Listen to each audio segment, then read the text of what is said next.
The wind off the ocean was colder than I remembered. My suitcase wheels dragged across the stone driveway. The front windows were glowing. I could see silhouettes moving inside, laughter, plates clinking. I rang the doorbell. My mother opened the door halfway, just enough to look at me, not enough to let me in. Her eyes didn't soften. "This house isn't yours anymore," she said. Behind her, my father stood near the staircase, staring at the floor. My aunt pretended not to hear. No one moved. The salt air stung my nose. I could still smell the lemon cleaner I used to pick out for this place. I didn't argue. I just stood there and realized I had never actually lived here. I didn't ask why right away, not because I didn't care, because I could tell from my mother's face that she had rehearsed this moment. Her voice had that steady, practiced edge people use when they've already decided you're wrong. I kept my hand on the suitcase handle. The metal was cold, the kind of cold that creeps into your palm and makes you aware of your own body. "I just drove 4 hours," I said, calm. "Can I come inside for a minute?" My mother's eyes flicked past me like she was checking who might be watching. The street was quiet, a few porch lights, the ocean beyond the hedges, restless and black. "We're in the middle of dinner," she said. It wasn't an answer. It was a barrier. I looked over her shoulder again. The dining table was set the way I had set it when I first bought the place. White plates, navy napkins, the expensive cutlery my father insisted was too fancy for every day. My father still wouldn't look at me. I had bought this house because my parents had spent their whole lives talking about it like it was a finish line. My mom used to point at listings on her phone while we sat at the kitchen table in their old place, the one with the sagging porch and the living room that always smelled like dust no matter how much she cleaned. "One day," she would say, smiling like it was a joke, "one day we'll hear waves from our bedroom." I'd nod. I'd say, "Yeah. One day?" Then I made it happen. It didn't come from some lucky break. It came from years of working extra shifts, skipping vacations, taking on clients I didn't have energy for. It came from turning down dinners with friends because I had to finish something. It came from living in a one-bedroom with thin walls, driving a car that rattled at red lights, and telling myself it was temporary. When the closing went through, my mother cried. She hugged me in the title office parking lot so tightly I couldn't breathe. "You did this," she kept saying. "My girl did this." That sentence had carried me for months, so standing on that same driveway now, being treated like a stranger, felt unreal, like my brain was refusing to accept the scene. I turned my head slightly and saw my aunt at the table, her mouth moving, still talking, still chewing, like nothing unusual was happening. She had always been like that, good at staying comfortable when other people were uncomfortable. My mother stepped out onto the porch and pulled the door almost closed behind her, leaving only a thin crack of warm light.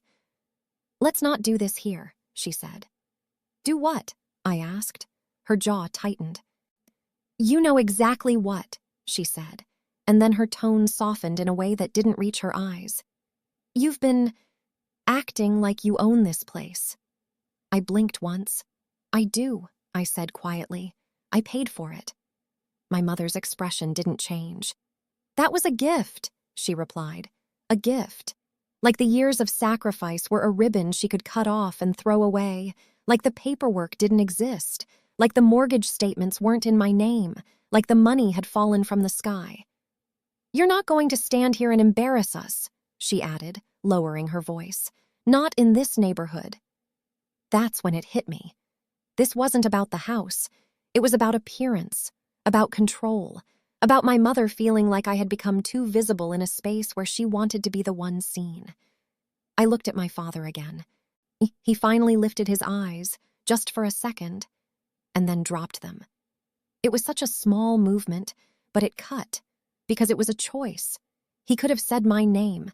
He could have said, "Let her in." He didn't. And in that moment, I understood the authority betrayal. My mother was the one speaking, but my father was the one allowing it. Convenience over fairness, silence over truth. I nodded once, like I was agreeing, even though I wasn't. Okay, I said. My mother's shoulders loosened slightly, like she thought she'd won something. Good, she said. Thank you. I picked up my suitcase and rolled it back down the driveway, the wheels clicking over the stone. Behind me, the door closed fully. The warm light disappeared, and the house I had bought with my life's effort felt, for the first time, like it had never been mine at all. I didn't sleep that night, not because I was angry, because I was replaying everything, slowly, like you rewind a security tape when you're trying to find the exact moment something shifted. Have you ever looked back at old conversations and realized they weren't harmless at all? The warning signs had been there, small, polite, easy to dismiss. The first time was 3 months after they moved in. I had driven down on a Sunday to bring groceries. My mom hugged me at the door, but it felt different, brief, controlled. Inside, the furniture had been rearranged. My desk was gone from the corner of the living room, the small one I'd left there in case I needed to work when I visited. "Oh, we moved that," she said quickly. It made the room feel cluttered. I hadn't argued. It was their home now, as I told myself. They should feel comfortable. Then there was the garage. I had kept a few boxes there, old photos, documents, some childhood things I wasn't ready to sort through. One weekend I noticed they were stacked differently. "Did you go through these?" I asked lightly. My father shrugged.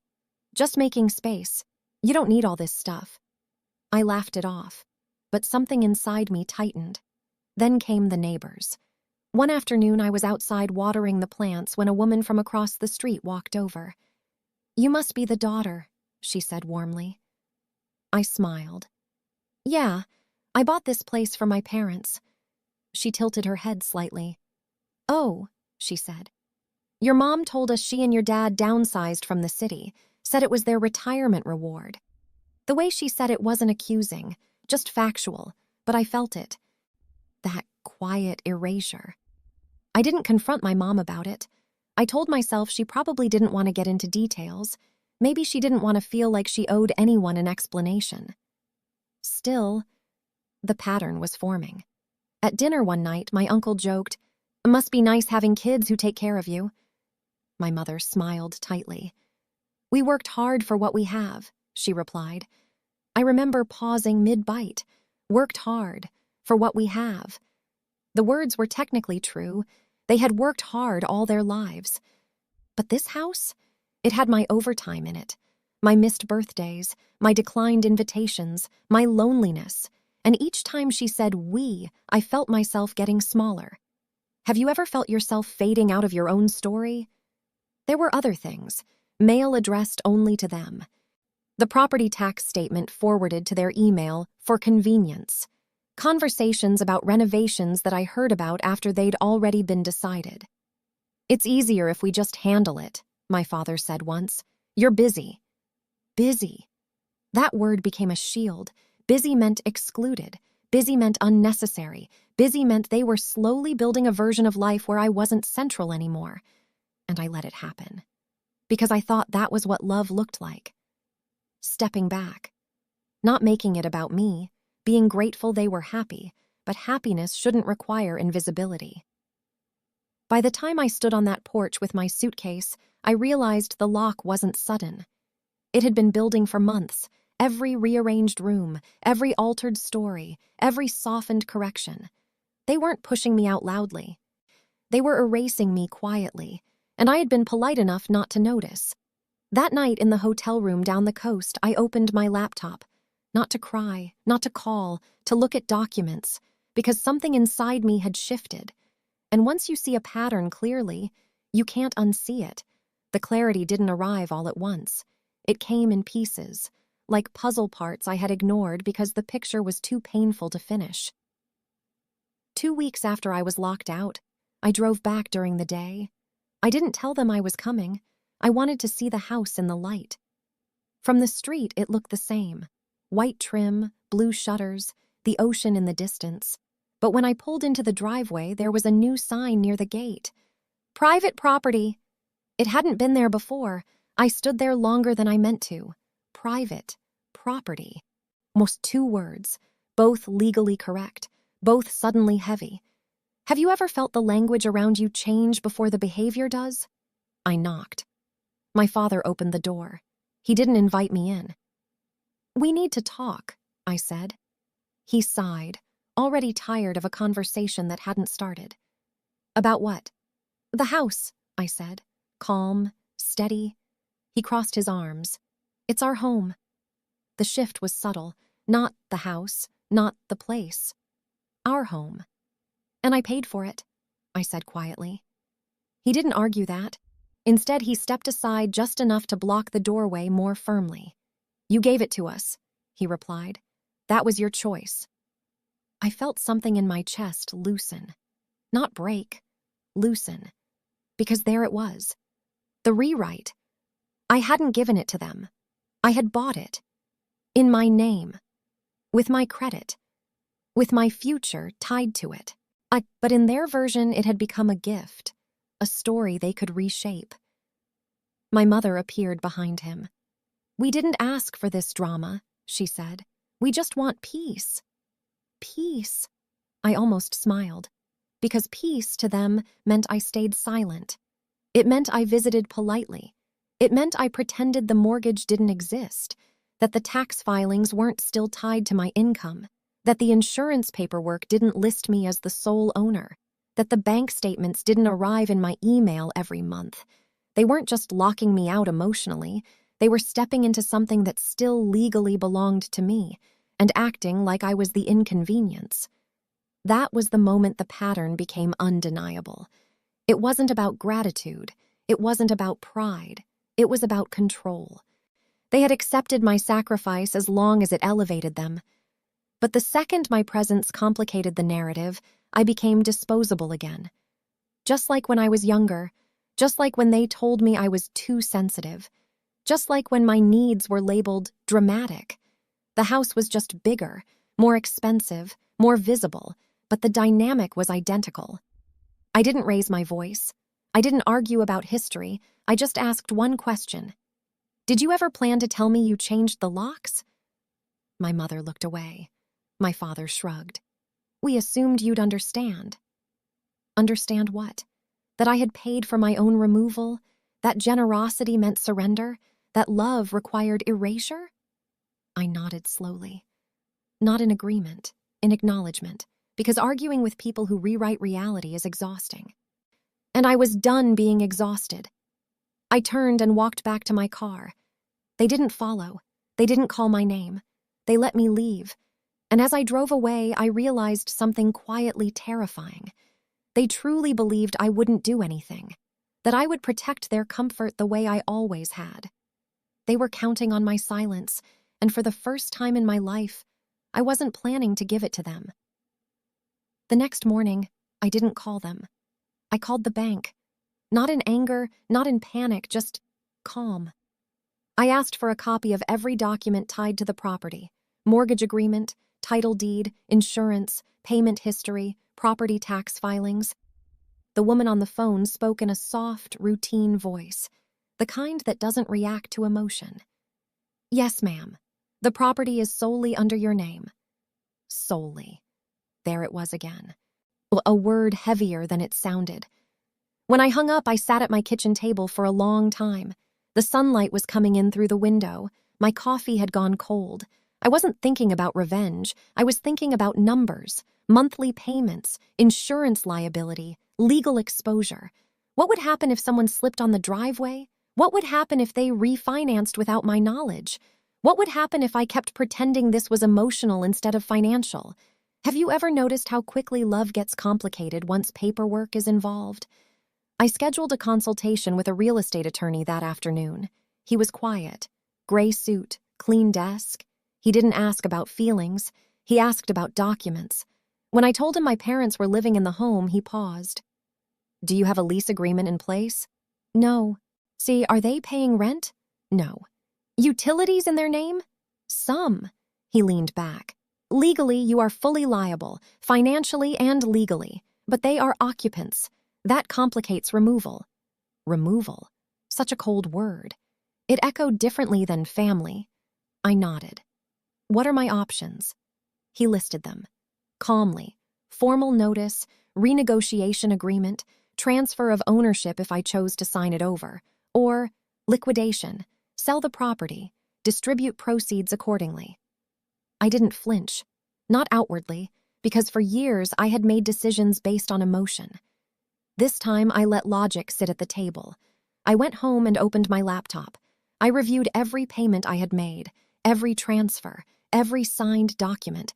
There was no confusion, no gray area. The house was mine. The sacrifice was mine. The debt was mine. But the comfort, that had become theirs. I drafted a letter with my attorney's help. It wasn't aggressive, it wasn't dramatic. It simply outlined the facts, ownership, liability, options moving forward. It gave them 30 days to respond, not as parents, as occupants. When I sent it, my hands didn't shake. I expected a call within minutes. There wasn't one. I expected outrage.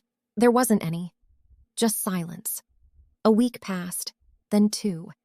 And for the first time, I felt something unexpected. Peace. Because I wasn't begging to be included anymore. I wasn't standing on a porch asking to come inside. I wasn't hoping they would suddenly recognize my sacrifice. I was protecting myself, quietly, cleanly, without speeches, without tears. When my phone finally rang, it wasn't my mother. It was a number I didn't recognize. I answered. A man introduced himself. He said he was representing my parents, and he wanted to discuss the matter. The matter. Not the house, not the family. The matter. That was when I realized something else. They weren't shocked, they were worried. The lawyer called it a misunderstanding. He said my parents had assumed the house was a gift, that once the deed was signed, it became theirs in spirit, if not on paper. In spirit, he repeated, like that meant something in court. I let him talk. He explained how they had made improvements, landscaping, furniture, minor renovations, as if repainting a hallway erased the mortgage statements in my name. Then he said something that finally shifted the air. They're concerned you might act emotionally. Emotionally. After years of writing checks without asking for a thank you, after standing outside my own door, I asked one question. Have they made a single mortgage payment? Silence. A long one. No, he said. And have they requested a transfer of ownership legally? Another pause. No. That was the moment it stopped being personal. It became procedural. My attorney drafted a second letter. Shorter, clearer, 2 options. Option 1, sign a formal lease agreement at market rate and assume full utility responsibility. Option 2, vacate the property within 60 days so it could be listed for sale. No anger, no accusations, just structure. 3 days later, my mother finally called me herself. Her voice was tight. You would really sell our home? Our. I didn't correct her. I just said, I would sell my property. She accused me of humiliation, of betrayal, of forgetting where I came from. I didn't raise my voice. I didn't defend myself. I asked her one thing. Did you think I would just disappear? She didn't answer that. Instead, she said something softer. We didn't think you'd push back. There it was. Not cruelty, not confusion, expectation. They expected silence. The next week, their lawyer requested mediation. In that meeting, for the first time, the tone changed. Not affectionate, not apologetic, practical. They couldn't afford the home without me. Property taxes alone were higher than they anticipated. Insurance premiums on oceanfront property had increased. Maintenance wasn't symbolic. It was expensive. I didn't smile, I didn't gloat, I listened. Because systems don't care about sentiment. Numbers don't care about pride. In the end, they chose to vacate. Not dramatically, not angrily, just resigned. My mother didn't look at me when she signed the agreement. My father kept his hands folded the entire time, and when it was over, no one hugged, no one cried. They left the office separately. I sat there a moment longer, not victorious, just steady, because the truth was simple. I hadn't taken anything from them. I had simply stopped giving. They moved out quietly. No farewell dinner, no final conversation. A moving truck showed up on a gray morning. I watched from my car at the end of the street, not close enough to intrude, not far enough to pretend I didn't care. My mother carried framed photos. My father supervised the loading like he was still in control of something. No one waved. When the truck pulled away, the house looked larger than before, empty, honest.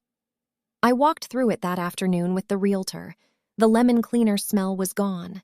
The furniture they'd chosen left pale outlines on the hardwood floors. Nail holes marked where family photos had been.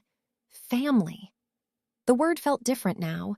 The realtor talked about market trends, comparable properties, timing the listing before the season slowed down.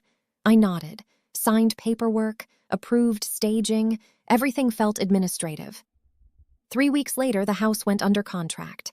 Cash buyer, no contingencies. The closing was simple. Funds transferred, mortgage cleared, taxes settled. For the first time since I'd bought it, the property no longer carried my name. It felt like releasing something heavy I hadn't realized I was holding. My parents rented a smaller place inland. I heard through an aunt that the ocean wasn't practical anyway. I didn't respond. Months passed. There were no birthday calls, no holiday texts. At first, the silence felt loud. Then it became normal. Do you ever notice how peace can feel unfamiliar when you've lived in tension too long? I went back to work without the pressure of proving anything. I traveled more. I started investing differently, carefully, intentionally, not to impress anyone, just to build something that didn't depend on approval. One afternoon, my mother sent a message. It was short. "We never meant for it to go this far." I stared at it for a long time. What does this far even mean? Far from what? From control? From assumption? From quiet obedience? I typed back only one sentence. I needed it to stop. She didn't reply, and strangely, that felt like enough. The last time I saw my parents was at a cousin's wedding. Neutral ground, a rented ballroom with soft lighting and polite music. My mother stood near the dessert table. My father kept his hands in his pockets the way he always did when he didn't know what to say. We didn't rush toward each other. We didn't avoid each other either, just 3 adults sharing space. My mother spoke first. "You look, well," not proud, not warm, just observant. "I am," I said, and I meant it. We talked about small things, weather, work, who had moved where. No one mentioned the house. No one mentioned the letters, the mediation, the closing documents, because those things had already done their work. Have you ever realized that sometimes the real closure isn't a dramatic apology, but the absence of entitlement? At one point, my father cleared his throat. "You handled everything responsibly." It wasn't praise, but it wasn't dismissal either. It was the closest thing to acknowledgement I'd ever heard from him, and I didn't chase it. I didn't press for more, because I wasn't there to collect validation. I was there because I chose to attend. There's a difference. Later that night, as I drove home, I passed the highway exit that used to lead toward the oceanfront neighborhood. I didn't turn. I didn't slow down. That chapter had already closed. The truth is, I didn't lose a house. I lost the illusion that sacrifice guarantees respect. And in return, I gained something quieter. Boundaries, clarity, ownership, not just of property, but of myself. If this story resonates with you, take a moment to reflect on what you're carrying for someone else. And if you've ever had to choose yourself when it felt uncomfortable, you're not alone. Sometimes the bravest thing you can do isn't fighting. It's stepping back and letting systems speak for you. The ocean is still beautiful, but I don't need to live beside it to feel steady anymore. What would you have done?